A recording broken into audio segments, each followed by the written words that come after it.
오늘은 룻기 2장 3절에서부터 7절 말씀을 봉독하도록 하겠습니다. 룻기 2장 3절에서 7절.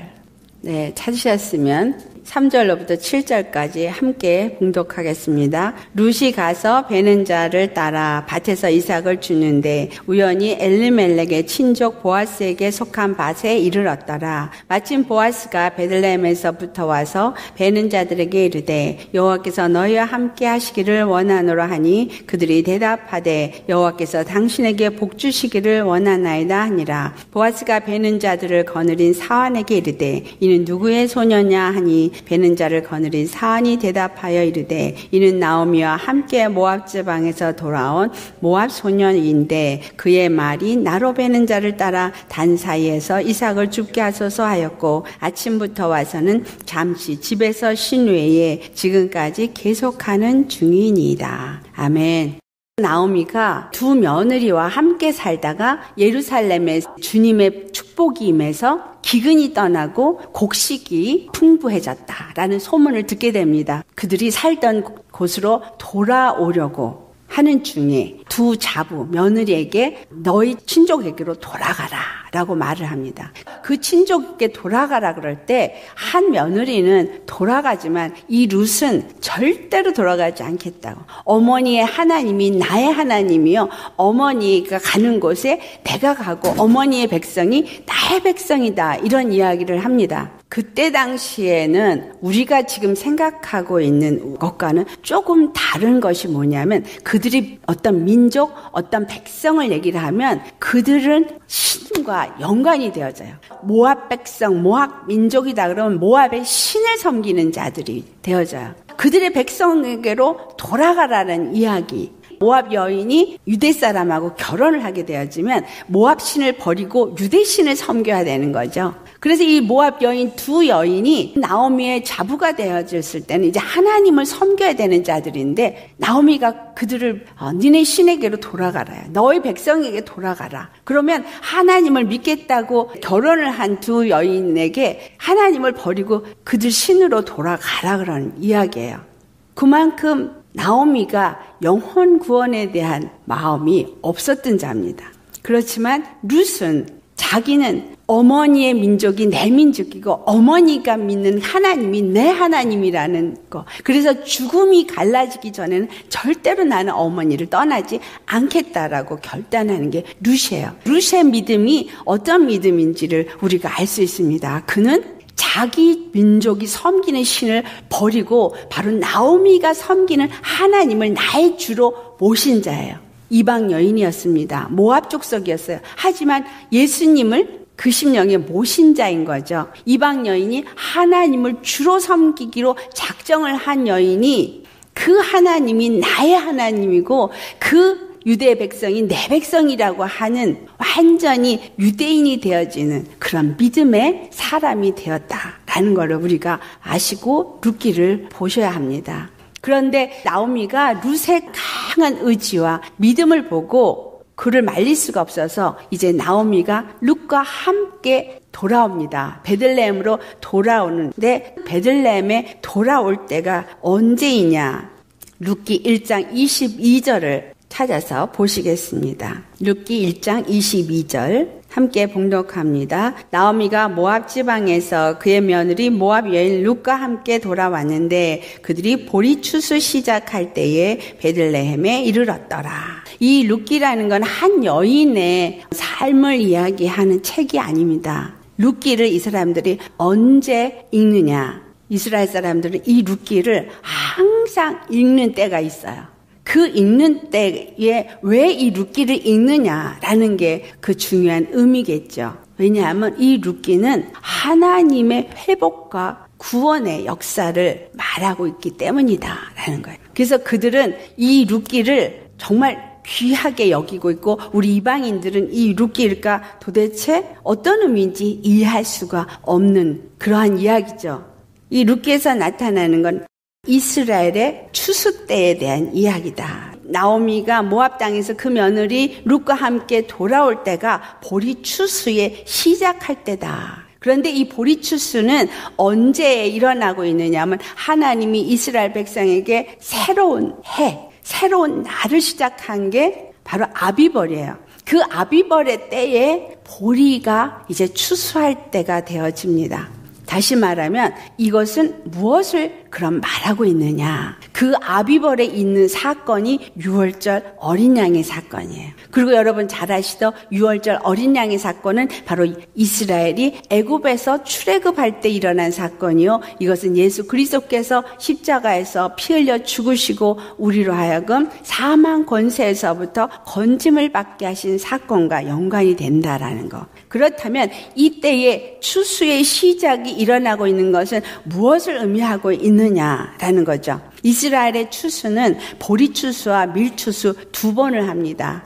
그 보리추수가 바로 이 아비벌 때에 일어나고 있고 밀추수는 오순절 때에 시작이 되어지는 거예요. 그래서 추수가 두 번이 일어납니다. 이 나오미가 룻과 함께 추수 때에 보리 추수 때 돌아왔다는 것은 첫 번째 바로 어린 양의 사건이 있었던 유월절 때에 그가 돌아왔다라는 이야기죠. 그러면 이것은 무엇을 의미하고 있느냐라는 것을 오늘 우리가 알아야 될 아주 중요한 키 중에 하나입니다. 근데 이 나오미가 돌아올 때에 룻기 1장 20절을 보면은 사람들이 나오미가 돌아오니까 나오미가 돌아왔다 너무 기쁘다 그러고 막 얘기할 때 그가 한 말입니다. 함께 봉독합니다. 나오미가 그들에게 이르되 나를 나오미라 부르지 말고 나를 마라라 부르라. 이는 전능자가 나를 심히 괴롭게 하셨음이니라. 나오미라는 뜻은 기쁨, 환희, 즐거움 이런 뜻을 갖고 있어요.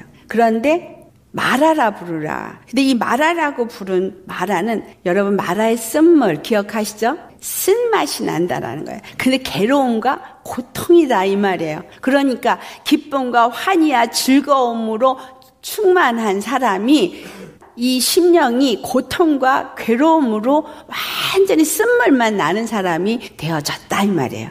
왜 이렇게 되었느냐? 결국은 그가 예루살렘에 기근이 있을 때 하나님이 준 기업을 팔고 모압 땅으로 갔기 때문에 결국은 그 모든 것을 다 빼앗기고 그리고 완전히 마라처럼 쓴물만 나고 고통과 괴로움만 충만해서 돌아오게 된 것입니다. 이 이야기는 첫 번째로는 그 당시 예수님이 오실 당시에 이스라엘은 바로 이 마라와 같았다라는 거예요.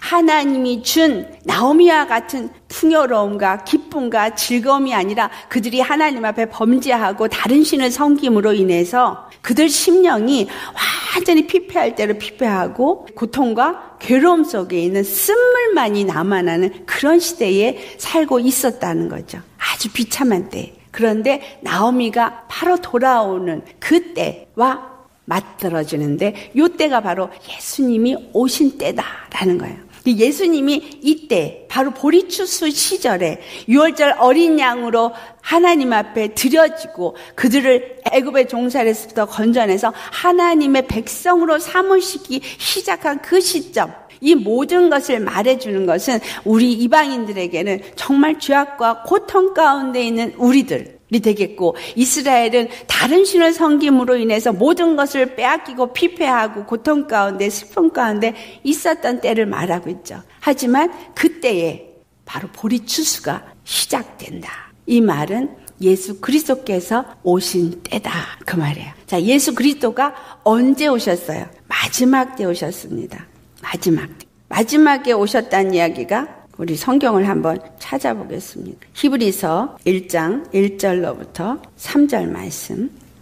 히브리서 1장 1절로부터 3절 말씀 같이 찾으셨으면 봉독하겠습니다. 옛적의 선지자들을 통하여 여러 부분과 여러 모양으로 우리 조상들에게 말씀하신 하나님이 이 모든 날 마지막에는 아들을 통하여 우리에게 말씀하셨으니 이들을 만유의 상속자로 세우시고 또 그런 말미암아 모든 세계를 지으셨느니라. 이는 하나님의 영광의 광채시요 그 본체의 형상이시라. 그의 능력의 말씀으로 만물을 붙드시며 죄를 정결하게 하는 일을 하시고 높은 곳에 계신 지극히 크신 이의 우편에 앉으셨느니라. 2절 말씀이 이 모든 날 마지막에 아들을 통하여 우리에게 말씀하셨다라고 말합니다. 자, 이 마지막 때에 오신 이유가 있는 거죠. 그 마지막 때에 오신 것은 바로 이사야 선지자 말씀에 예언한 것처럼 마태복음 2장 6절에 유대 땅 베들레헴아 너는 유대 고을 중에 가장 작지 아니하도다. 내게서 한 다스리는 자가 나와서 내 백성 이스라엘의 목자가 되리라. 자, 이 나오미가 어디에 사는 사람이냐면 베들레헴 사람이에요. 그래서 베들레헴으로 그가 돌아옵니다. 그의 남편이 베들레헴 사람이고, 그리고 그 베들레헴 사람이 모압 땅에 가서 다 죽고 다 비통한 자가 된 거예요. 이 죽고 비통한 자가 되어진 그 일이 잠언서 22장 8절에 주님이 뭐라고 말하냐면 악을 뿌리는 자는 재앙을 거두리니 그 분노의 기세가 쇠하리라. 그러니까 악을 뿌렸다는 얘기는 하나님을 버리고 하나님을 의지하지 아니하고 다른 신을 섬김으로써 인해서 고통과 괴로움 속에서 그 악의 씨를 뿌린 것으로 표현하고 있어요. 악의 씨를 뿌리니까 거두어들인 것은 고통과 괴로움뿐이었다라는 거죠. 하지만 그 이스라엘도 회복하고 또 죄악 가운데 있는 우리 이방인들도 회복하기 위해서 바로 예수님이 마지막 때에 오셨다라는 거예요. 그 마지막 때에 어디서 태어났냐면 베들레헴에서 태어났다. 그래서 이 룻기에서 그 나오미의 남편이 베들레헴에서 살던 사람이고 베들레헴 사람이라는 이런 모든 것들, 그리고 나오미가 룻과 함께 베들레헴에 돌아오게 되어지는 이야기가 다 숨겨진 의미가 예수 그리스도가 오심을 말하고자 합니다라는 거예요. 그래서 예수 그리스도께서 언제 오셨느냐? 바로 6월절 어린 양의 때에 오셨다라는 거죠. 그리고 마라가 되어진 그 나오미를 하나님이 어떻게 회복시키시느냐, 그 이야기를 룻기에 쓰고 있는데, 그것은 곧 예수 그리스도가 오신 것은, 이 마지막 때 오신 것은 바로 회복을 위해서 오신 것이다. 그걸 다른 말로 우리가 말해서 구원을 위해서 오셨다라고 말해요. 구원을 위해서, 우리의 회복을 위해서. 그러면 우리의 회복이 뭐예요?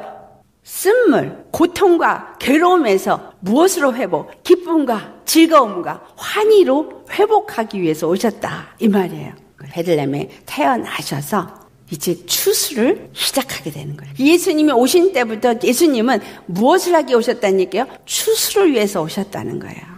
첫 번째, 그 초실절이 바로 6월절 3일 후에 초실절이 있어요. 6월절 후 3일이 초실절은 무엇이냐면 첫 번째 보리 이삭을 여호와 하나님 앞에 요제로 드리는 날이 초실절이에요. 그러니까 보리를 추수를 하고 그리고 요제로 흔드는 거죠. 그러면 오순절, 칠칠절이라고 말하는 그 칠칠절에는 밀추수의 시작이 이루어지고 있어요. 그래서 이스라엘 사람들에게는 우리가 그냥 일반적으로 초실절 그러면 6월절에서 3일 후인 초실절만 초실절로 생각을 합니다. 근데 유대인들에게는 칠칠절도 다른 말로 초실절이라고도 말해요.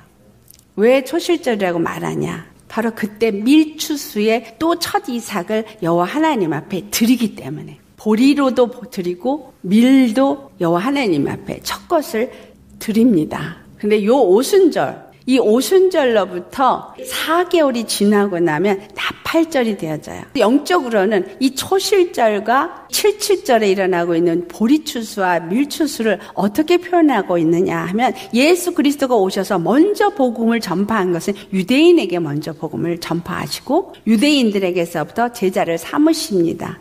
그리고 오순절에는 성령 강림이 임하고 나서 그때부터 이 복음이 예루살렘에서부터 사마리아로 그리고 이방 족속에게로 전파되어지기 때문에 오순절로부터 칠칠절까지의 그 4개월이라는 시간은 바로 이방인 추수 때라고 말해요. 그래서 이 모든 것이 추수를 의미하고 있습니다. 그래서 초실절에 일어난 사건에서부터 그들이 어떤 일을 하고 있냐 하면 매일같이 보리에 이삭을 세면서 칠칠절까지 가요. 그것을 오메를 세는 날이라고 하는데 49일이에요.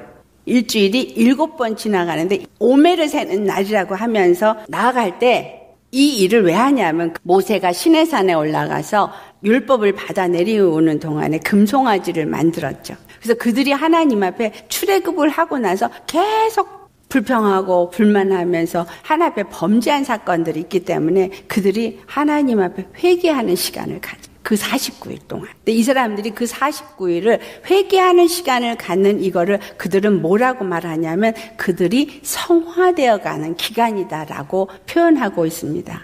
매일같이 여호와 하나님 앞에 회개하면서 성화되어가는 기간을 가져서 그 오순절에 그들이 하나님으로부터 율법을 받고 하나님과의 온전한 연합이 이루어져서 그날을 결혼하는 날이다. 이렇게 표현하고 있어요. 이러한 이야기들이 전부 무엇을 말하고 있냐면 예수 그리스도를 통해서 일어나고 있는 구원의 회복, 완전한 구원과 회복을 말하고 있다. 그리고 영혼들을 추수해서 하나님의 나라를 세우는 것을 의미하고 있다라는 거예요. 예수 그리스도께서 이제 공생애를 시작한 그때를 시점으로 해서 예수님이 하신 일을 우리가 먼저 살펴보겠습니다. 예수님이 첫 번째 행하신 이적이 요한복음 2장 가나 혼인잔치의 역사를 이룬 게 첫 번째 이적이에요. 근데 그때가 언제냐 하면 그때는 유월절이 가까운 때예요. 요한복음 2장 13절을 보면은 유대인의 유월절이 가까웠다라는 이야기를 하고 있습니다. 그렇다면 이 유월절이 있을 그때에 예수님이 이제 공생애를 시작했다라는 것을 알 수 있어요. 가나 혼인잔치를 이루고 난 다음에 예수님이 하신 일이 있습니다. 바로 예루살렘 성전에 들어가서 상을 다 엎고 성전에서 주님이 분노하신 일이 있죠. 요한복음 2장 우리 13절에서부터 17절 말씀 찾아서 봉독하겠습니다. 요한복음 2장 13절에서 17절 말씀 우리 같이 찾으셨으면 봉독하겠습니다. 유대인의 유월절이 가까운지라 예수께서 예루살렘으로 올라가셨더니 성전 안에서 소와 양과 비둘기 파는 사람들과 돈 바꾸는 사람들이 앉아있는 것을 보시고 노끈으로 채찍을 만드사 양이나 소를 다 성전에서 내쫓으시고 돈 바꾸는 사람들의 돈을 쏟으시며 상을 엎으시고 비둘기 파는 사람들에게 이르시되 이것을 여기서 가져가라. 내 아버지의 집으로 장사하는 집을 만들지 말라 하시니 제자들이 성경 말씀에 주의 전을 사모하는 열심히 나를 삼키리라 한 것을 기억하더라. 예수님이 유월절이 가까울 때 먼저 가서 성전을 깨끗게 하는 일을 하십니다. 바로 그 성전은 여호와의 기도하는 집이기 때문에 장사의 소굴로 만들지 말라고 그것을 다 뒤집어 엎으십니다. 근데 이스라엘 사람들이 유월절 전에 무슨 일을 하냐면 누룩을 제거하는 청소를 해요. 한 달 정도 미리 유월절이 있기 전 청소를 해가지고 아주 대대적인 청소가 유월절이 시작하는 첫날부터 유월절이 14일이거든요. 그 앞에 누룩 하나도 없도록 옷마다 주머니 다 뒤집고 다 빨고 뒤지고 대청소를 합니다. 왜냐하면 주님께서 출애굽기 12장 19절을 보면 이래 동안 누룩이 너희 집에서 발견되지 않도록 하라고 말해요. 무교절이 유월절과 함께 시작되면서 일주일 동안 무교절에는 무교병만 먹게 돼 있고 집안에 절대로 누룩이 있으면 안 되거든요. 그래서 유월절을 맞이하고 무교절을 시작하기 전에 누룩을 제거하는 대청소가 일어납니다. 예수님이 가셔서 예루살렘 성전을 뒤집어 엎고 그들이 장사하는 소굴들을 다 내쫓고 내 아버지 집은 기도하는 집이라고 하는 이 사건, 이게 유월절 전에 일어나는 사건이라는 거죠. 곧 우리 심령에도 세상 것들이 담아져 있는 누룩들이 있으면 이 모든 것들을 주님이 다 제거시키는 회개 역사가 먼저 일어난다는 거죠. 예수님을 내가 영접하고 주님의 영으로 살려고 할 때에 중요한 것은 내 심령에서부터 회개하고 예수님의 온전한 그 십자가의 구원이 내 안에서 시작이 되어져야 한다라는 거예요. 왜 예수님이 마지막 때 오셨느냐? 그 마지막 때 오신 이유는 바로 추수의 역사를 이루기 위하며 그 추수는 유대인의 추수가 먼저 시작이 되어지고 그 이후에 이방인의 추수가 이루어지게 됩니다. 그 일을 주님은 처음부터 오셔서 하기 시작하십니다. 그 다음에 주님이 하신 일은 요한복음 3장 18절에서 21절 말씀 찾아서 우리 봉독합니다. 요한복음 3장 18절에서부터 21절 말씀 찾으셨으면 함께 봉독하겠습니다. 그를 믿는 자는 심판을 받지 아니하는 것이요 믿지 아니하는 자는 하나님의 독생자 이름을 믿지 아니하므로 벌써 심판을 받은 것이니라. 그 정죄는 이것이니 곧 빛이 세상에 왔으되 사람들이 자기 행위가 악함으로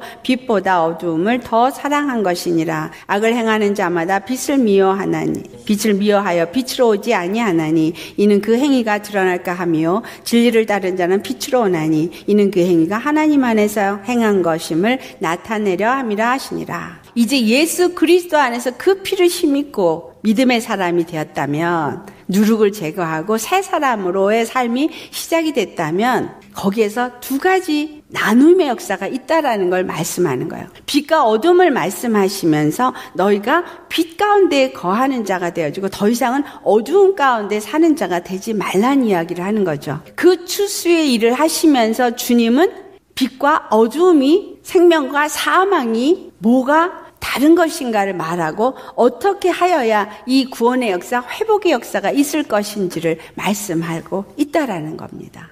그래서 내가 예수님 안에서 그분이 오셔서 나를 추수하는 그 일을 이루게 하실 때 어떤 자가 예수님의 부르심을 본받아 안으로 들어가서 주님을 만날 수 있느냐. 누룩을 제하고 회개한 심령으로서 빛 가운데 거하는 자들, 그러한 자들이 주님 안에서 주님이 이루고자 하시는 곳간에 드려지는 이삭이 되어질 수 있다라는 거예요. 그리고 나서 예수님은 갈릴리에 가셔서 두루다니며 복음을 전하셨습니다. 자, 마태복음 4장 23절에서부터 24절을 봉독하시겠습니다. 마태복음 4장 23절에서부터 24절 말씀 찾으셨으면 함께 봉독하겠습니다. 예수께서 온 갈릴리에 두루다니사 그들의 회당에서 가르치시며 천국 복음을 전파하시며 백성 중에 모든 병과 모든 악한 것을 고치시니 그의 소문이 온 수리아에 퍼진지라. 사람들이 모두 앓는 자, 곧 각종 병에 걸려서 고통당하는 자, 귀신 들린 자, 간질하는 자, 중풍병자들을 데려오니 그들을 고치시더라. 누가복음 4장 18절에서 19절에 이사야 선지자가 무엇이라고 예수님에 대해서 말씀을 하냐면, 주의 성령이 내게 임하였으니 이는 가난한 자에게 복음을 전하게 하시려고 내게 기름을 부으시고 나를 보내사 포로된 자에게 자유를, 눈먼 자에게 다시 보게 함을 전파하며 눌린 자를 자유롭게 하고 주의 은혜의 해를 전파하게 하려 하심이라. 예수님이 이 땅에 오신 것은 바로 가난한 자에게 복음을 전파하고 기름을 붓고 그리고 포로된 자에게 자유를, 눈먼 자에게 눈을 뜨게 함을, 눌린 자에게 그 눌림에서부터 자유함을 얻게 하는 은혜의 해를 전파하기 위함이다. 예수 그리스도의 십자가를 통해서 바로 구원이라는 것이 이루어지게 된다는 것을 전파하기 위함이다라는 거예요.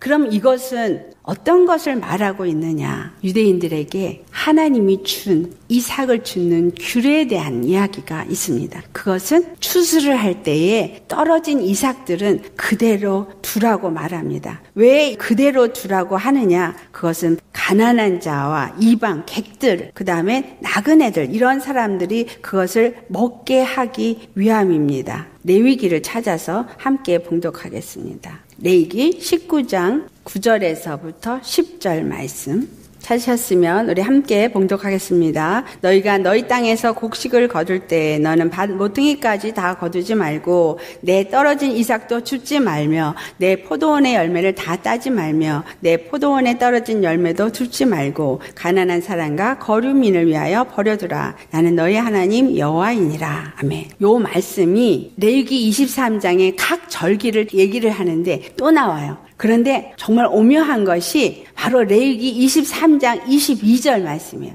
이 말씀이 절기마다 동그라미가 하나씩 있으면서 절기를 말하는데 딱 어디에 이 말씀이 들어가냐면 오순절 절기와 나팔절 절기 사이에 딱 22절 하나만 동그라미가 또 하나 있어요. 22절, 23장 22절 우리 같이 봉독합니다.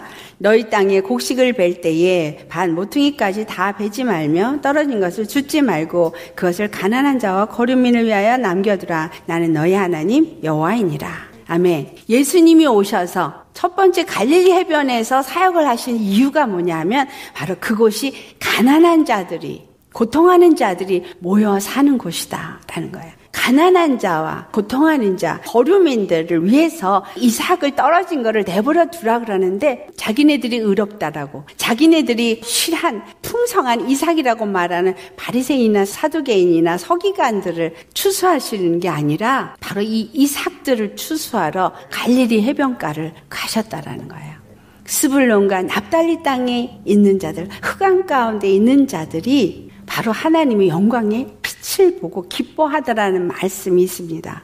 흑암 가운데 있는 자, 고통 가운데 있는 자, 그런 자들을 부르러 오셨어요. 그 예수님이 나는 죄인을 부르러 왔다라고 말하시고 나는 병자들을 부르러 온 의원이다라고 말을 합니다. 정말 버려진 것 같은 이삭, 그런 사람들을 예수님이 줍더라는 거예요. 그래서 그곳에서 사역을 하시고 또 똑같은 이야기가 이 오순절과 나팔절 사이에 바로 이방인 추석 기간이라고 말하는 그 4개월에 있는데 요 말씀이 또 언제 나오냐 하면 요한복음 4장을 가면 수가성 여인을 만나면서 그 역사가 일어나는 것을 기록하고 있습니다. 자, 요한복음 4장을 가보시겠어요? 자, 요한복음 4장에 34절부터 35절 말씀을 같이 봉독합니다. 예수께서 이르시되 나의 양식은 나를 보내신 이의 뜻을 행하며 그의 일을 온전히 이루는 이것이니라. 너희는 넉 달이 지나야 추수할 때가 이르겠다 하지 아니하느냐. 그러나 나는 너에게 이르노니 너희 눈을 들어 밭을 보라. 희어져 추수하게 되었도다. 자, 이 사마리아 여인과 그 여인을 통해서 사마리아 그 마을의 사람들이 다 예수님의 복음을 받아들입니다. 이 사마리아인은 유대인들이 개라고 취급하는 사람들이에요. 사람같이 취급을 안 하는 사람들입니다. 왜냐하면 사마리아인은 이스라엘 사람들이 아수르 사람과 같이 섞이면서 순종 유대인이 아니라고 말하기 때문에 개처럼 여기는 거예요. 그 갈릴리 해변에서 복음을 전하시는 예수님, 바로 그 고통하고 외롭고 흑암 가운데 있는 영혼들에게 복음을 전하시고 또 이 사마리아 여인에게 가서 복음을 전파하시면서 추수에 대한 이야기를 합니다. 내 양식은 나를 보내신 아버지, 그 여호와 하나님의 그 보내신 뜻을 이루고 온전케 하는 게 내 양식이라. 아버지의 뜻은 뭐냐면 영혼구원이 아버지의 뜻인데 그 영혼구원을 이 사마리아, 너희가 개처럼 취급하는 이 사마리아에도 복음이 증거돼야 한다는 거예요. 그래서 제자들을 데리고 그 사마리아를 간 것입니다. 유대인들은 그 길을 가지도 않아요. 지나가지도 않아요. 돌아갑니다. 유대인 땅만 밟지 사마리아 땅을 지나가려고 하지 않은데 예수님이 일부러 그 땅으로 들어가서 바로 예수님이 유대인만의 하나님이 아니라 이방인의 구원도 하시길 원하신다는 거. 너희들이 개처럼 여기는 이 사마리아인도 구원하신다는 이야기를 하고자 하십니다라는 거예요. 그래서 제자들에게 그걸 보여주시고 그리고 하신 말씀이 36절로부터 38절입니다. 우리 같이 봉독하겠습니다. 거두는 자가 이미 삭도 받고 영생에 이르는 열매를 모으나니 이는 뿌리는 자와 거두는 자가 함께 즐거워하게 하려 함이라. 그런즉 한 사람이 심고 다른 사람이 거둔다 하는 말이 옳도다. 내가 너희로 노력하지 아니한 것을 거두러 보내었노니 다른 사람들은 노력하였고 너희는 그들이 노력한 것에 참여하였느니라. 그동안 씨를 뿌린 것이 누구예요? 많은 선지자들. 모세, 여호수아 그 외에 많은 선지자들 계속 하늘나라 복음에 대한 이야기를 해왔어요. 그리고 이 제자들이 드디어 눈으로 예수님을 본 자가 되었습니다. 그리고 하늘나라가 누구를 위한 것인지 하늘나라를 어떻게 이루고자 원하시는지를 예수님이 가르쳐주는 거예요. 너희가 그 이전에 씨를 뿌린 자들을 너희가 이제 거두라는 거. 그런데 유대인에게만 초점이 맞춰지지 말고 이 사마리아인도 바로 구원이 있음을 그들 눈으로 보게 하시고 말하고 계시다라는 사실이에요. 그래서 예수님이 오신 것은 어디에 초점이 맞춰진 거라고요? 추수에. 그래서 이 추수는 바로 영혼 구원과 회복을 말하고 있어요. 이 사마리아 수가성에 있는 여인, 이 여인은 완전히 5번이나 결혼하고 지금 현재 살고 있는 사람도 남편이 아닌 고통 가운데 있는 여인이었어요. 근데 그 여인이 바로 예수를 만나면서 회복의 역사가 일어나죠. 전도하는 자로 바꿔져서 사마리아 사람들을 다 불러옵니다. 보라, 나에 대해서 말하는 자가 있다. 사람을 피해서 정오에 물을 기르러 나왔던 여인이 전도하는 자로 바뀌면서 바로 추수의 역사가 그 어떤 사마리아 여인, 수가성 여인을 통해서 일어나고 있는 것을 기록한 이 요한복음 4장의 말씀은 예수님을 통해서 하나님이 이루고자 하는 추수가 무엇인지를 말하고 있다라는 거예요. 어떤 사람이기를 원하십니까? 우리는 하나님 앞에 아주 좋은 것으로 거창한 것을 드리기를 원해요. 근데 하나님은 상한 심령을 찾으러 오신 분이시다라는 게 중요한 사실입니다. 정말 예수님이 아니면 나는 살 수 없는 고통하는 심령, 정말 예수님만이 나의 빛이고 나의 구원이시고 그래서 그 예수님을 만날 때 기쁨을 누릴 수 있는 그런 심령을 부르러 오신 분이다라는 거죠. 왕궁에 있는 자에게 가지 않았어요. 율법을 잘 지키면서 의롭다 하는 자들에게도 가지 않았어요.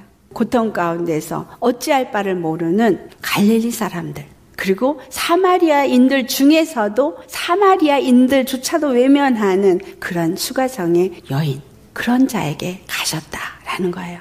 그 심령이 주님은 아시는데 어떤 심령이냐? 바로 메시아를 너무 간절히 구하는 심령. 그래서 그 여인이 예수님에게 질문한 것은 예루살렘과 우리가 예배드리는 이곳, 그럼 어디서 예배를 드려야 되느냐? 예배의 초점이 맞춰졌고 관심이 있던 여자였어요. 정말 주님을 만나고자 하는 마음이 너무 간절했던 여인이었다라는 거예요. 다른 사람 다 제껴놓고 그 연인을 만나기 위해서 예수님이 그 우물로 찾아가셨다라는 거. 오늘 저와 여러분의 심령에 예수님이 찾아오셔서 정말 내가 누구인지 그 십자가의 사랑이 어떠한 것인지를 가르쳐주고 바로 나로 하여금 바로 그 추수하는 일에 쓰임받는 회복의 역사를 이루시기를 원하는 거, 그것이 바로 우리 주님의 마음이다라는 거예요. 오늘 예배 드릴 때 나는 무엇을 위해서 예배를 드리느냐? 정말 예수님을 만나야 회복이 이루어지고 예수님을 만나야 예수님이 원하는 바가 무엇인지를 알게 되어지는 것이죠. 예수님은 이 제자들만 데리고 그 사마리아를 돌아보라고 하지 않았고 사도 바울도 부르셨어요. 사도 바울을 무엇으로 부르셨어요? 사도행전 9장 15절의 말씀이 주께서 이르시되 가라, 이 사람은 내 이름을 이방인과 임금들과 이스라엘 자손들에게 전하기 위하여 택한 나의 그릇이라. 사도 바울이 바로 이방인에게 복음을 전하도록 하나님이 부르신 택한 그릇이라는 거예요. 그는 이방인의 사도로 삼으셨다라고 사도 바울이 자기 자신을 소개합니다. 바로 제자들을 불러서 유대인들과 그 사마리아인들에게 복음을 전하는 그 일을 할 것을 가르쳐 줄 것처럼 사도 바울을 불러서 이방인에게도 영혼 구원을 해야 되는 그 복음이 전파되어야 될 것을 하도록 그 모든 일을 우리 주 예수님께서 하셨다는 거예요. 사도행전 9장 15절은 아나니아에게 너 가서 그 다메섹 선상에서 눈이 먼 사울이라고 하는 자에게 가서 그 눈을 뜨게 해주라고 말하면서 하신 말씀이에요. 왜? 요한복음 10장 16절 말씀 찾아 봉독하겠습니다. 요한복음 10장 16절 말씀 같이 찾으셨으면 봉독합니다. 또 이 우리의 들지 아니한 다른 양들이 내게 있어 내가 인도하여 할 터이니 그들도 내 음성을 듣고 한 무리가 되어 한 목자에게 있으리라. 지금 예수님의 우리의 들지 않은 다른 양은 이방인을 말하고 있어요. 유대인과 이방인 모든 영혼들을 바로 내 우리에 들어와서 한 무리가 되게 하고 한 목자인 예수 그리스도를 주로 섬기는 일을 해야 한다라는 거죠. 그래서 이방인의 사도로 사도 바울을 부르시고 나서 주님은 무슨 일을 하겠냐면 그를 다소에서 태어나게 하시고 이방의 문화를 다 알게 하시고 히브리인 중에 히브리요 바리새인 중에 바리새인이 가말리아 문화생으로 해서 이가 율법과 복음에 대한 것을 잘 알게 한 이후에 그래서 우리가 읽고 있는 이 신약이라는 것 사도 바울의 서신서로 거의가 찾은 이 이야기들은 무엇에 대한 이야기냐면 율법을 알지 못하는 이방인들에게 율법과 복음이 무엇인지를 설명하고 있는 것이다 라는 거예요. 하나님이 우리를 향한 그 자상함과 그 치밀하심을 우리는 아셔야 합니다. 바로 이방인인 우리는 율법을 받은 적이 없기 때문에 율법이 어떤 것인지도 알지를 못하기 때문에 사도 바울에게 율법이 무엇인지를 로마서에서 갈라디아서에서 율법과 복음을 비교해서 말하고 있다라는 거예요. 그리고 자기 자신을 소개하기를 율법을 따라서 가면 안 된다는 이야기를 하기 위해서 나는 8일 만에 할례 받은 이스라엘 족속이요 베냐민 지파요 히브리인 중에 히브리온이요 바리새인이 열심으로 교회를 핍박하던 자라고 자기 자신을 소개합니다. 그렇지만 그는 뭐라 그래요? 빌립보서 3장 7절 8절 무엇이든지 내게 유익하던 것을 내가 그리스도를 위하여 다 해로 여길 뿐더러 또한 모든 것을 해로 여김은 내 주 그리스도 예수를 아는 지식이 가장 고상하기 때문이라. 내가 그를 위하여 모든 것을 잃어버리고 배설물로 여기면 그리스도를 얻고 그 안에서 발견되려 함이니. 아멘. 그러면서 우리가 가진 이 은은 율법에서 난 것이 아니요 오직 그리스도를 믿음으로 말미암은 것이므로 하나님께로부터 난 의는 율법이 아닌 믿음이다라는 걸 이방인들에게 가르쳐주고 있는 거예요. 오늘날도 많은 그리스도인들이 유대인을 따라가려고 유대인의 것을 갖다가 유대인처럼 되려고 애를 써요. 이것은 그러면 바울이 지금 얘기한 이 빌립보서 3장 7절로부터 9절에 있는 말씀을 아무것도 아닌 게 만드는 거예요. 우리가 얻게 되는 의, 우리가 얻게 되는 구원은 율법이 아닌 복음이라는 거, 예수 그리스도라는 거, 예수 그리스도의 십자가를 통해서 우리가 의롭다함을 얻게 되어진다라는 거. 그래서 율법과 복음을 비교하면서 말한 것입니다. 뭐 율법을 잘 배워서 율법이 어떤 것인가를 이방인에게 가르쳐주려는 것이 아니라 유대인들이 율법으로 말미암아 그들은 선민이요 하나님의 백성이고 그래서 율법을 강요하니까 그래서 율법이 아닌 복음으로만 그리스도 예수 안에서 우리가 의로움을 얻을 수 있다라는 것을 말하기 위해서 사도 바울에게 하나님이 이미 준비시켰어요. 율법을 잘 아는 유대인이 히브리인이 복음을 받아들이는 자, 또 복음을 전할 수 있는 자가 되게끔 이 모든 걸 준비한 하나님의 그 자상하심, 바로 나를 구원코자 하시는 그 모든 것.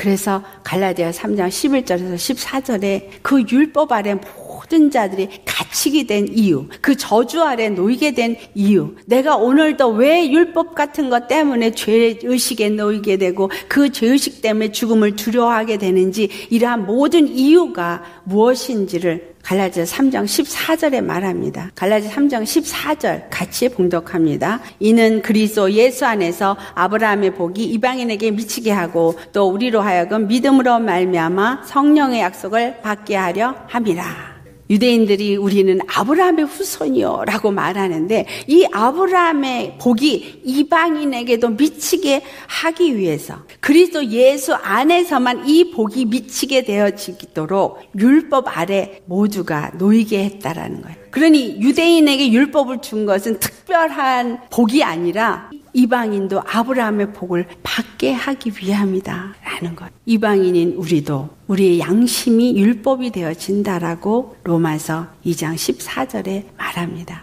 율법이 있는 자나 율법이 없는 자나 모두가 그리스도 예수 안에서만 우리가 바로 의롭다함을 얻을 수 있게 되어지고 아브라함의 복을 받을 수 있게 되어지도록 하나님은 그 모든 것을 하셨다는 거예요. 그리고 이방인 중에서도 사도 바울이 제자를 삼아서 결국은 오늘 우리가 이 복음을 받는 자가 되게 하여 주셨습니다. 하나님이 이삭을 줍는 그 규례를 주신 것은 어떤 자들이 주의 말씀의 복음을 받는 자가 되어지느냐 이걸 말하고 있는 거예요. 어떤 자들이 받아요? 고통하는 자, 가난한 자, 매인 자, 갇힌 자, 병든 자 이런 사람들. 나오미가 나를 말하라 부르라. 그러니 이 말하라 부를 정도로 고통 가운데 있고 그들은 다 잃어버려서 먹고 살 길이 하나도 없는 소망이 하나도 없는 그런 사람들이에요. 그러니까 룻이 나아가서 살기 위해서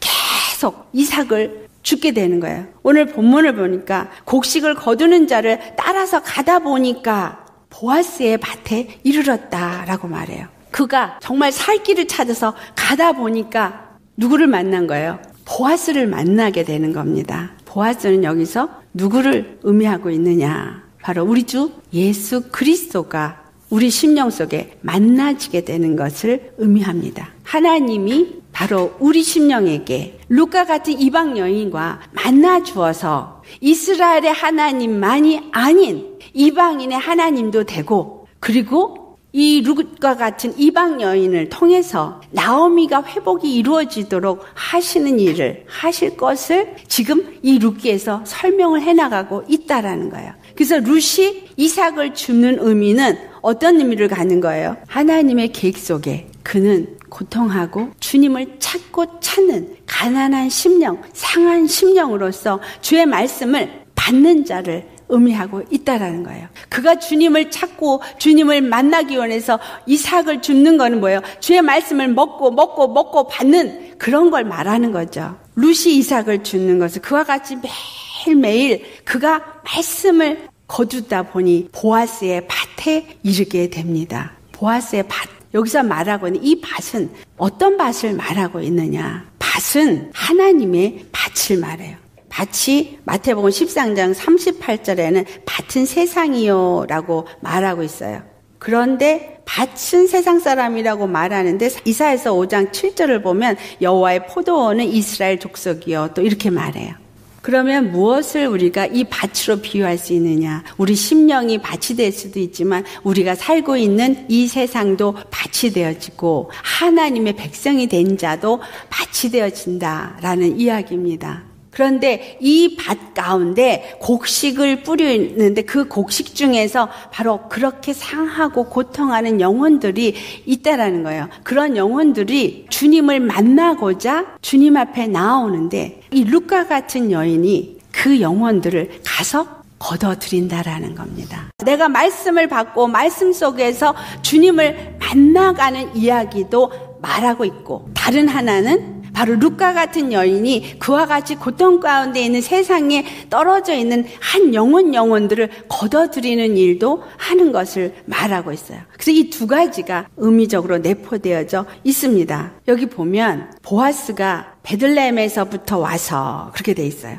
예수님이 이제 베들레헴부터 와가지고 추수를 하는 이삭을 베는 자에게 축복을 합니다. 여호와께서 너희와 함께 하시기를 원하노라. 4절 말씀. 이삭을 베는 자들을 찾아오셔가지고 그들에게 복을 빕대. 이 추수꾼들은 마태복음 13장 39절을 보면 추수꾼이 천사들이라고 말하고 있어요. 그렇다면 천사들이 추수를 하는 일을 하고 그 가운데서 하나님의 뜻을 이루는 일에 동참한다라는 거죠. 우리 잘 아듯이 히브리서 1장 7절 말씀은 천사들을 하나님의 사역자로 쓰신다 그랬어요. 그런데 1장 14절 말씀을 보면은 천사들은 구원을 얻도록 되어진 구원받을 상속자들을 위하여서 섬기라고 보내심을 받는다라는 말이 있습니다. 천사는 하나님의 일을 하는 사역자이지만 그 하나님의 일이 뭐냐? 바로 영혼구원이기 때문에 이 영혼구원을 이루도록 하나님의 구원을 받을 자, 그러한 상속자들을 돕도록 보내지는구나. 그러니 이 이삭을 베는 자들과 함께하는 룻, 그는 결국은 이삭을 베는 자들이 이삭을 줍도록 룻을 돕고 있다라는 사실이에요. 그런데 보아스가 와서 이삭을 베는 자들을 축복을 하니 이들은 어떤 자들이냐? 이 축복이 말하고 있는 건 하나님의 영이 그들과 함께하고 있는, 하나님의 복이 그들과 함께하고 있는 걸 말합니다. 에스겔서 1장을 가보면 그 네 생물의 이야기가 나와요. 그 네 생물이 내 얼굴을 가지고 있는 이야기가 나오는데 20절에서부터 21절을 보면 여호와 영이 그들 가운데 있으면서 그들이 여호와 영이 가는 대로 똑바로 가는 거. 자기 힘으로 방향을 바꾸는 것이 아니라 여호와 영이 이끄는 대로 가게 하면 가고 서게 하면 서고 그 영이 인도하는 대로 하는 이야기가 나옵니다. 즉 하나님의 뜻을 이루고 하나님의 영광을 나타내는 일에 천사들은 그 일을 하도록 되어져 있다라는 거예요. 그래서 하나님의 밭에 추수의 역사가 일어나고 있는 건 세상이 하나님의 밭이요. 그 안에 이스라엘 백성이 하나님의 밭이요. 우리 심령이 밭이니 그 안에서 추수의 역사를 하나님이 하실 때 천사가 함께 그 일을 한다라는 이야기죠. 근데 그 일을 하는데 그 천사가 바로 구원 얻을 자들을 돕도록 보내셨으니 우리 심령 속에서 우리의 환경 속에서 또한 세상에 살고 있는 우리의 삶에서 천사가 우리를 돕는다라는 거죠. 무엇을 하는데 돕느냐? 바로 이삭을 줍는 일을 하는데 돕는다는 거예요. 그런데 그 이삭을 베는 자들을 총괄하는 사환에게 이 보아스가 묻습니다. 저 여인이 누구냐? 룻에 대해서 질문을 합니다. 그럴 때 그 사환이 룻에 대해서 자세하게 이야기를 합니다. 이 이야기는 무엇을 말하고 있느냐 하면 우리가 하나님 앞에 어떠한 자인지 우리 심령, 우리의 행함, 우리의 말, 이 모든 것을 천사가 다 하나님 앞에 갖고 올라간다 이 말이에요. 하나님이 다 그 천사들의 보고를 받는다라는 거예요. 그 이야기가 우리 욥기를 가면 나오죠. 하나님 앞에 천사도 있고 사단도 있는데 질문을 하잖아요. 너희가 세상을 돌아다니다가 보고 왔니? 욥을 보았니? 라고 질문을 하잖아요. 그러니까 얘기를 하죠. 그 이야기는 곧 천사들이 이 모든 것을 다 갖다가 하나님 앞에 보고한다라는 거예요. 이 말씀이 어디에 기록이 되어져 있느냐? 이 천사들이 가서 우리의 모든 것을 다 하나님 앞에 아랜다라는 이야기가 소자들에게 행한 것을 그들이 다 하나님 앞에 갖다 아랜다라는 이야기를 합니다. 마태복음 18장 10절 말씀에 삼가 이 작은 자 중에 하나도 업신여기지 말라 너에게 말하노니 그들의 천사들이 하늘에서 하늘에 계신 내 아버지 얼굴을 항상 배옵느니라. 우리가 정말 작은 자 하나에게 행한 말, 행동, 이 모든 것들을 다 천사가 갖다 하나님 앞에 이야기한다라는 거예요. 그렇기 때문에 이 룻이 열심히 이삭을 줍는 이 행위는 이 사환에 의해서 보아스에게 다 그가 어떤 자인지 뭐라고 얘기해요? 나오미와 함께 모압 지방에서 돌아 모압 소녀인데 그의 말이 나로 베는 자를 따라 단사해서 이삭을 죽게 하소서 하였고 아침부터 와서 잠시 집에서 쉰 외에 지금까지 계속하는 중이니이다. 룻이 얼마나 열심히 이삭 죽기를 하는지 그 이삭을 주어서 나오미를 섬기고자 하는지 그 이야기를 다 하더라라는 거예요. 룻을 통해서 생각해 보아야겠어요. 하나님은 우리의 구원을 위해서 예수 그리스도를 보내주시고 예수 그리스도를 통해서 하늘나라의 복이 어떻게 우리 가운데 임하는지를 말씀하셨고 그 이야기를 또한 사도 바울을 세우셔서 사도 바울에게 알게 하시고 율법과 복음의 관계를 말하게 하시고 성경에 기록하게 하시고 그 사도 바울도 제자를 삼아서 그 제자가 제자를 삼고 제자를 삼아서 오늘날 성령께서 인도함을 받는 자들을 통해서 우리가 이 복음을 듣는 자가 되었다라는 거예요. 이 복음을 듣게 된 것은 바로 룻과 같은 이삭을 줍는 자들이 있었기 때문에 오늘 우리가 이 복음을 듣게 되었다는 거죠.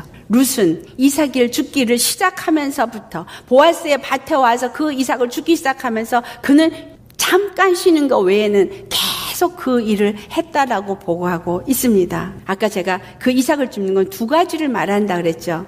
나는 얼마만큼 첫 번째 하나님의 말씀을 오늘 열심히 먹고 있느냐. 그 말씀을 경청하고 말씀을 먹고 그 말씀이 중요하다고 생각해서 얼만큼 가까이 하고 있기를 열심히 하고 있느냐. 두 번째는 나는 얼마만큼 그렇게 하나님의 마음을 알아서 그 십자가의 사랑을 알아서 정말 그 죽어가는 영혼들, 가난한 영혼들, 고통하는 영혼들, 그 영혼들을 건져내기 위해서 힘쓰고 애쓰는 심령이냐. 내 스스로에게 우리는 질문을 해보시기를 바랍니다. 주님의 마음이 내 안에 있다면 그와 같은 일을 할 것입니다. 하지만 내가 십자가의 은혜가 무엇인지를 알지 못한다면 그 옆에 죽어가는 영혼들에게 관심 없습니다. 전도 훈련을 받아서 전도를 할 수 있을지 모르지만 데려다가 배나 지옥 자식을 만드는 바리새인과 같은 자들이 많고요. 천국문을 가리고 나도 안 들어가면서 남도 못 들어가게 하는 그런 주의종들도 있고요. 우리가 예수님의 마음을 알고 예수님이 하신 것처럼 사도 바울이 한 것처럼 예수님의 그 십자가의 복음을 받은 자라면 어떤 이삭을 줍는 룻이 되어져 있느냐라는 사실입니다. 쉬지 않고 이삭을 줍는 룻은 그 이삭을 줍지 않으면 그는 살 길이 없고 나오미를 봉양할 수 없기 때문에 열심히 줍는 것입니다. 오늘 내가 주의 말씀을 받지 않으면 나는 살 수 없다고 정말 심각하게 그 정도 말씀을 사모하고 계십니까? 세상의 것에는 열심을 내면서 주의 말씀을 받는 데는 완전히 주일날 성경책 들고 갔다가 그냥 주일날만 들여다보다가 처박아두고 한 번도 들춰보지 아니하는, 그러면서 육이 살아있다고 내 영도 살아있다고 생각하지는 마세요. 하나님의 말씀을 떠나서는 우린 살 수 없습니다. 매일매일 이 이삭을 주어서야지만 먹을 수 있는 거예요. 주님의 말씀을 정말 받되 룻이 어디에서 이삭을 주었어요? 보아스의 밭에서, 바로 예수님의 밭에서 예수님이 주시는 말씀을 열심히 먹어야 되는 거예요. 그래야 예수님이 구원하기를 원하시는 작은 영혼들도 만날 수 있게 되는 것이고 그 영혼들이 하나님이 구원코자 하는 영혼인지도 알 수 있게 되는 것입니다. 그래서 그 영혼도 내가 만났기 때문에, 내가 은혜를 알았기 때문에, 그 십자가의 사랑이 어떤 건지를 알았기 때문에 그 사람에게도 그걸 전할 수 있는 것이지, 그렇지 않으면 할 수가 없는 거예요. 내 심령이 보아스의 밭이 되셨습니까? 내 집이 보아스의 밭이 되어지셨습니까? 정말 내가 하나님의 이스라엘 백성이 되어져서 내 심령에 늘 하나님의 말씀이 살아 역사되어지는 주의 말씀을 먹는 매일의 삶을 살고 계십니까? 그 누구도 매일 주의 말씀을 받아 먹지 않으면 산자가 될 수 없습니다. 산자가 될 수 없는 건 육체는 살아있을지 모르지만 영은 죽은 자가 된다는 거예요. 매일 주의 말씀이 내 생각을 지배하고 내 마음을 지배하지 않으면 나는, 내 영혼은 굶주려서 굶어 죽는 거예요. 여러분, 밥을 일주일에 한 번 먹어가지고 사실 수 있겠어요? 하루만 안 먹어도 금방 사단이 찾아와요. 우리 안에 있는 건 죄성이기 때문에 육체의 사람이 나를 지배하게 되어지고 영의 사람은 굶주려서 아사를 하게 되어져요. 주의 말씀을 내가 정말 얼만큼 받느냐. 룻이 열심히 이삭을 줍는 이 일, 우리에게 원하시는 일이에요. 내가 말씀을 열심히 먹고 그 다음에 가난한 영혼들을, 그 이삭을 먹을 수 있게 해야 하는 거예요. 이사야서 58장 6절에서 11절 말씀, 하나님이 기뻐하시는 금식, 우리 마지막으로 찾아서 봉독하도록 하겠습니다.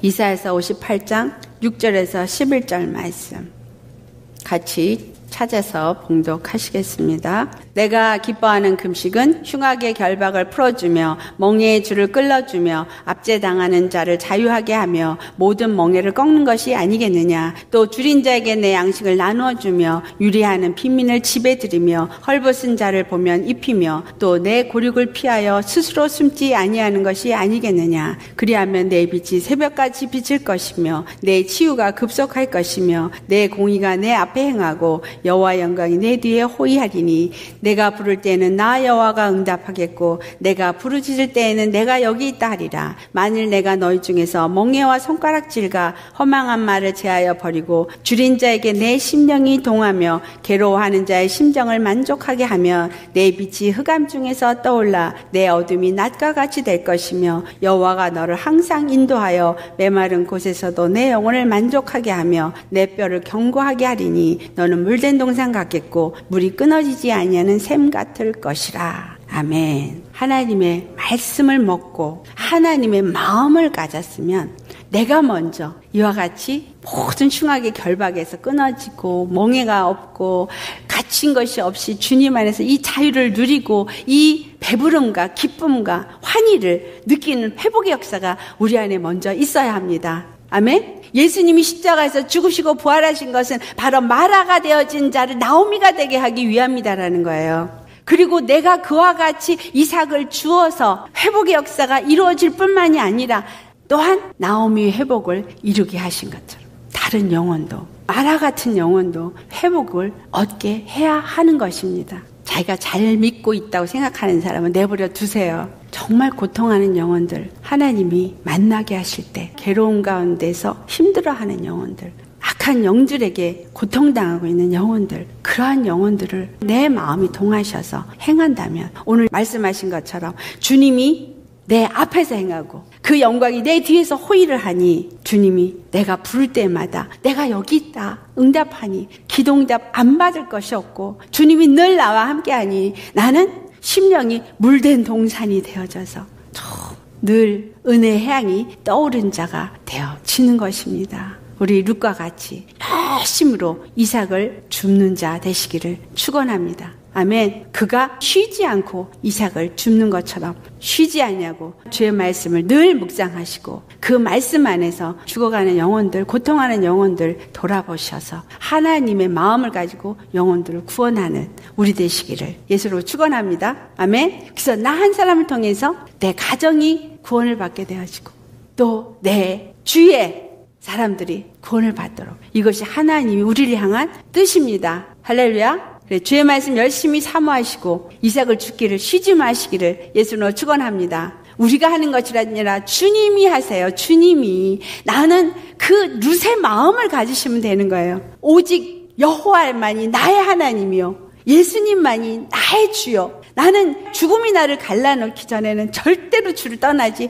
아니하리라는 룻의 믿음. 이 믿음이 바로 나도 살고 내 주위에 죽어가는 영혼도 살리시고 오직 예수님을 나타내시고 영광 돌리는 자가 되어질 수 있습니다. 이삭을 줍는 룻이라는 제목으로 말씀을 나눴습니다. 모두가 이 말씀 생각하시면서 같이 통성으로 기도하시겠습니다. 할렐루야. 거룩하신 아버지, 존귀하신 아버지, 이 룻을 통해서 우리에게 오늘 말씀하시니 이 마지막 때 추수를 위해서, 영혼 구원을 위해서, 우리의 회복을 위해서 예수님께서 오셨고 십자가에서 이 모든 일을 다 이루셨고, 또한 사도 바울을 불러서 이방인에게도 이 복음을 듣게 하시고 이방인의 구원도 이루어질 수 있게 하심을 감사드립니다.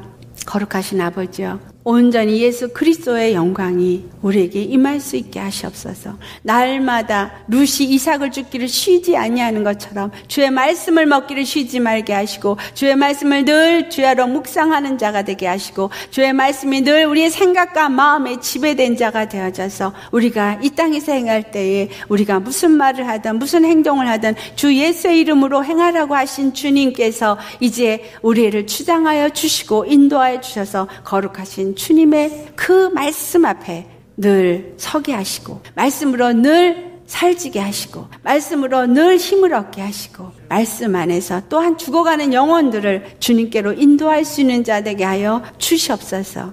아버지, 우리 10년 가운데 어떠한 것든 더러운 것들이 있습니까? 다 이 모든 것들을 뽑아내시옵소서. 우리가 어떤 흉악의 결박에 매인 것이 있습니까? 흉악의 결박들을 다 주 예수의 이름으로 끊어 주시옵소서. 예수의 이름으로 명하노니 모든 흉악의 결박들은 다 끊어질지어다.